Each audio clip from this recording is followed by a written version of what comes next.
Bismillahirrahmanirrahim. Kemudian disyaratkan salat jenazah jangan membelakangi mayat atau membelakangi kubur. Kalau misalnya kita terlambat sudah dikebumikan jenazah ke dalam kubur, baru kita pulang, baru kita datang, maka jangan dibelakangi kubur. Bagaimana? Yaitu kita menghadap. Jangan dibelakangi, yaitu jenazah. Salat jenazah jangan membelakangi mayat jenazah atau kubur. Dan salatlah jenazah itu setelah dimandikan dan dikafankan. Dan boleh salat jenazah itu yang gaib, yang sudah ditanam ke dalam bumi, artinya dalam kubur. Boleh disolat. Sebagaimana yang dikatakan tadi yang di atas, yaitu tidak boleh disolat jenazah, yaitu dengan cara membelakangi mayatnya atau membelakangi kubur. Berarti di dalam kubur. Tiada wajib memandikan orang kafir. Tiada wajib memandikan orang kafir. Tetapi wajib menanamkan jenazah. Tidak wajib, tapi wajib menanamkan jenazahnya. Tapi mandi harus, dimandikan juga. Tapi tidak wajib. Hukumnya sunat. Kalau tanam wajib. Wajib ditanamkan meskipun dia orang kafir. Wajib hukumnya yaitu menanam jenazah. Wajib hukumnya menanam jenazah meskipun jenazah itu punya kafir. Itu jelas hukumnya wajib. Dan sekurang-kurang menanam mayat itu di dalam lubang yang menutup bau daripada gangguan binatang. Daripada gangguan binatang. Maka tidak boleh, yaitu menentukan dalamnya menggali kuburan. Ukurannya tidak keluar bau atau tidak digagahi oleh binatang buas. Tidak ada ukurannya. Yang lebih daripada pusat, pokoknya tidak bau lagi. Tidak bau lagi. Haram menanam jenazah itu artinya kuburan yang untuk jenazahnya meskipun sudah lama. Tidak boleh menanam jenazah kuburannya itu jenazahnya sudah ada. Jenazahnya dalam kubur sudah ada meskipun sudah lama. Itu haram hukumnya ditanam jenazah di atas jenazah. Ditanam, dibuat kubur di atas kubur. Itu haram hukumnya. Tidak boleh. Apabila kita sudah menggali mendapatkan tutup lagi, tidak boleh. Itu ditanam dalam kubur. Dua-dua. Dan makruh menguburkan yaitu dua mayat. Meskipun satu jenis. Itu makruh. Dikuburkan dua mayat satu kubur. Meskipun satu jenis. Laki sama laki, perempuan sama perempuan. Itu tidak boleh. Makruh hukumnya.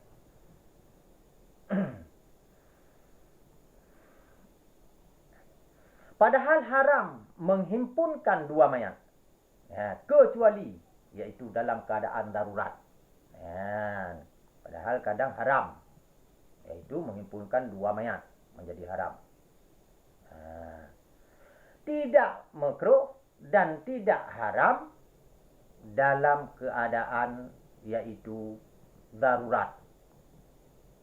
Karena kebanyakan mayat. Seperti contohnya seperti kita tsunami waktu di Aceh. Kita di Aceh tsunami. Jadi dikuburkan itu tidak ada dipisah, tidak tahu lagi. Itu dibolehkan. Dibolehkan satu kubur 200 orang. Dibolehkan di situ bercampur orang kafir dan orang Islam, orang laki dan orang perempuan. Karena itu adalah sudah darurat. Itu dibolehkan.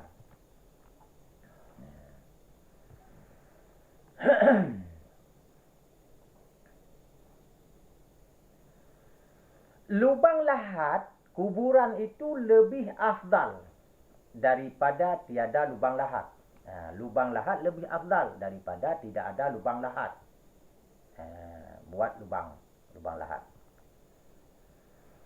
Jika kubur itu yaitu tanah liat, maka dibuatlah kubang yaitu lahatnya.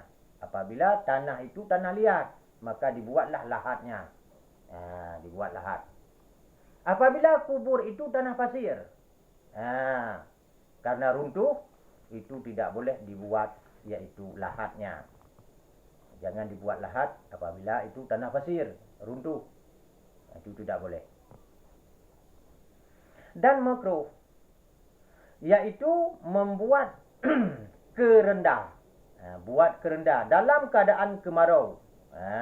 Yaitu kering kuburnya. Kuburnya kering. Lalu kita buat kerendah seperti ini. Ini musim kemarau. Kita buat kerendah.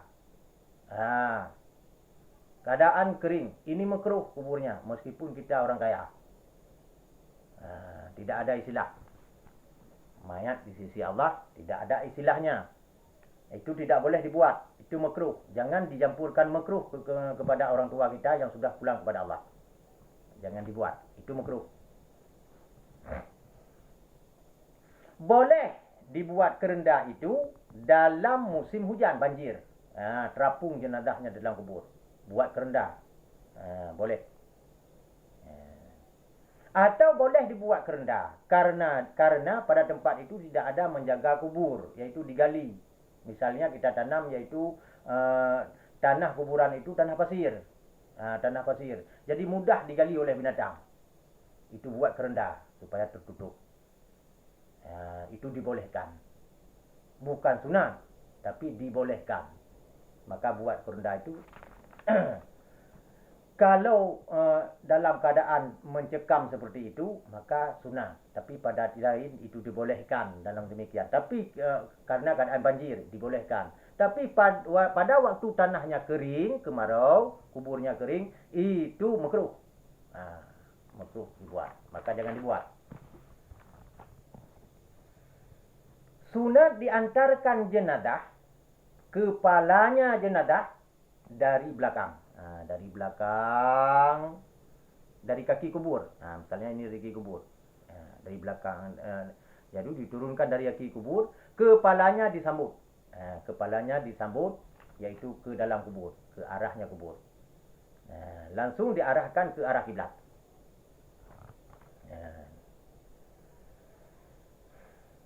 Kuburan yang disambut kepalanya, yaitu kepala jenazah, oleh yaitu beberapa orang lelaki, tidak boleh orang perempuan.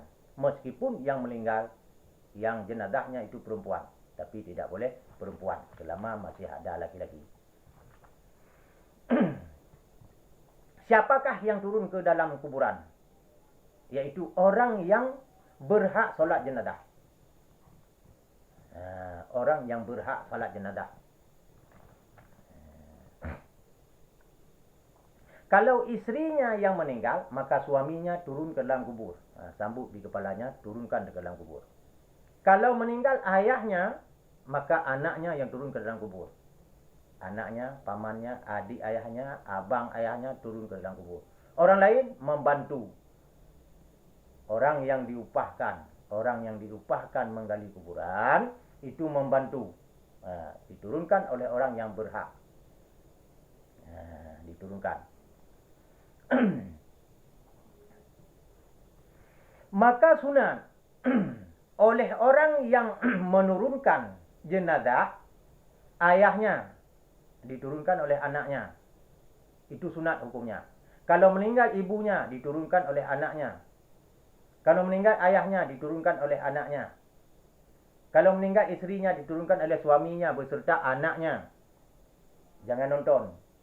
Jangan nonton di atas kubur. Ayah kita diturunkan oleh orang lain.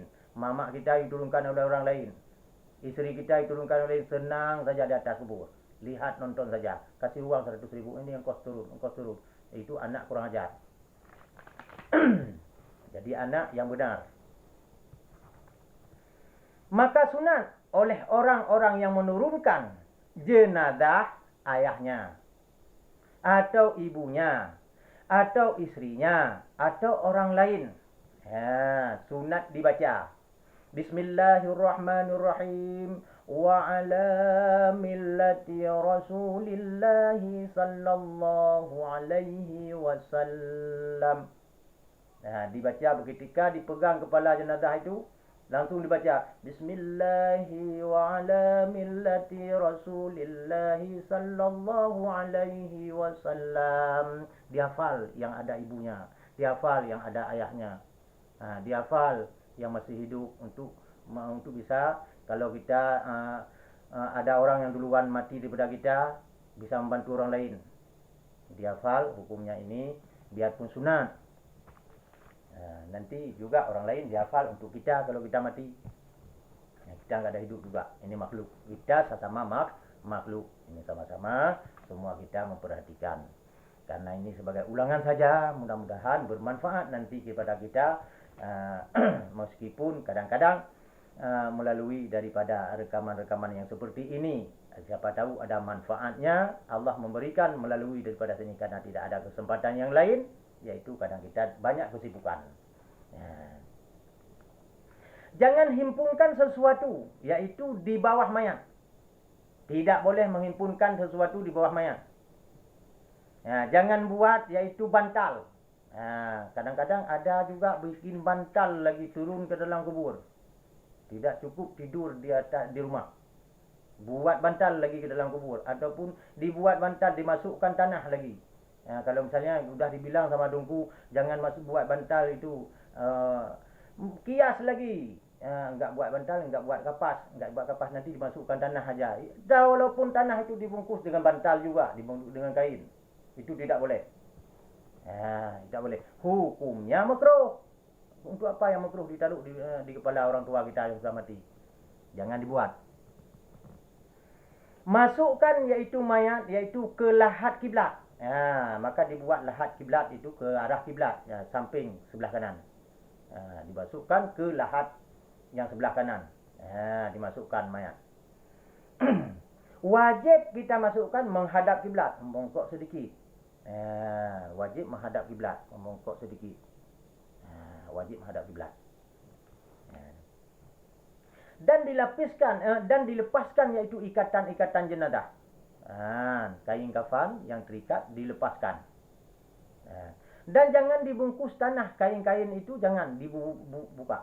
Buka kaki-kaki belakang, di kepala, di mana yang diikat itu 5 ikatan, dibuka semua. Kemudian ditinggikan kepalanya yaitu dengan tanah. Dibulatkan tanah, dimasukkan di bawah kepala. Jangan dibuat bantal. Dimasukkan tanah, bikin tanah, dibulatkan tanah, masukkan di bawah kepala. Itu sunat.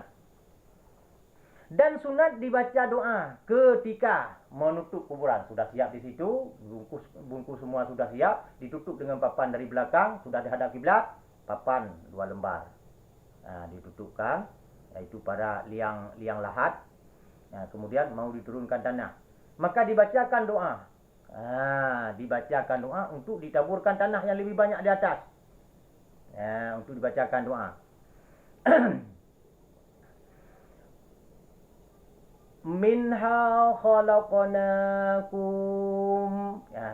Ditaburkan tanah yang pertama di kepal, dagu ditaburkan. Minha khalaqnakum.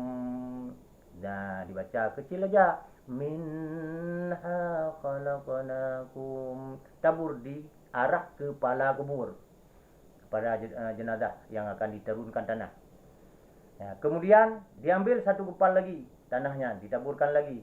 Wa fiha na'idukum. Ditaburkan lagi yang di arah kepalanya, dari pinggang ke arah kepalanya. Kemudian yang ketiga, ditaburkan semuanya di dalam kubur. Wa minha nukhrijukum taritun ukhra. Taburkan. Sudah ditaburkan, baru kemudian baru diambil tanah dengan tangan yang pertama diturunkan, kemudian baru diambil cangkul, yaitu oleh orang-orang yang banyak, siapa saja yang ada itu, baru diturunkan pelan-pelan. Setelah diturunkan bersama doa dulu. Jangan semua tanah diturunkan. Doa-doa yang sudah diperintahkan tidak dibaca. Jangan ditanam seperti ditanam lembu. Ya, tanamlah jenazah orang tua kita. Tanamlah jenazah, yaitu siapa saja orang mukmin muslimin. Dilakukan dengan sesuai yang ada perintahnya daripada hadis-hadis dan ayat dan para perawi-perawi daripada ulama-ulama yang terdahulu yang tertulis di dalam kitab-kitab.